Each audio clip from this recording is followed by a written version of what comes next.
இன்னைக்கு ஒரு 5 வயசு குழந்தை சிறுநீர் கல்லோட வந்தாங்க. அவங்களுக்கு நான் எண்டோஸ்கோப்பி பண்ணி அந்த யூரிட்ரிக் கால்குலஸை லேசர் மூலிமா கம்ப்ளீட்டாக கிளியர் பண்ணியாச்சு. அவங்க அப்பா அம்மா கேட்ட கேள்வி என்னன்னா, 5 வயசு குழந்தைங்களுக்கெல்லாம் சிறுநீர் கல் வருமா? பெரியவங்க கம்பேர் பண்ணும்போது சின்ன குழந்தைகளுக்கு சிறுநீர் கற்கள் வர்றது கம்மி தான். குழந்தைங்க அடிக்கடி யூரின் இன்ஃபெக்ஷன் வந்தாலோ இல்லைன்னா யூரின் கழிக்கும்போது ரத்தம் வந்தாலோ அலட்சியமாக விடக்கூடாது. ஸ்கேன் பண்ணி பார்க்கும்போது அவங்களுக்கு கல் இருக்கிறதுக்கான வாய்ப்புகள் இருக்குது. ஏன் சின்ன குழந்தைங்களுக்கு கல் வருது? அடிக்கடி யூரின் இன்ஃபெக்ஷன் வர்றது ஒரு காரணம். சிறுநீர் பாதையில் வளர்ச்சியில் ஏதாவது அடைப்பு ஏற்பட்டால் கல் உருவாகிறதுக்கு வாய்ப்பு இருக்குது.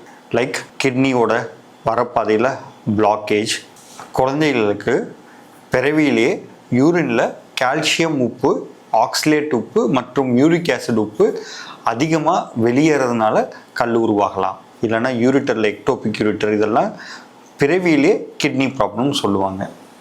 வீட்டில் பெரியவங்களுக்கோ அப்பா அம்மாவுக்கோ கல் தொந்தரவு இருந்துச்சுன்னா குழந்தைங்களுக்கும் வரத்துக்கான வாய்ப்புகள் இருக்குது. குழந்தைங்களுக்கு கல் அறுவை சிகிச்சை பண்ணுறதும் பெரியவங்களுக்கும் என்ன வித்தியாசம்? குழந்தைங்களுக்கு அறுவை சிகிச்சை பண்ணும்போது பீடியாட்ரிக் எண்டோஸ்கோபிக் இன்ஸ்ட்ருமெண்ட்ஸ் அவசியம். அதுக்கு தகுந்த மாதிரி லேசர் கருவிகள் அவசியம்.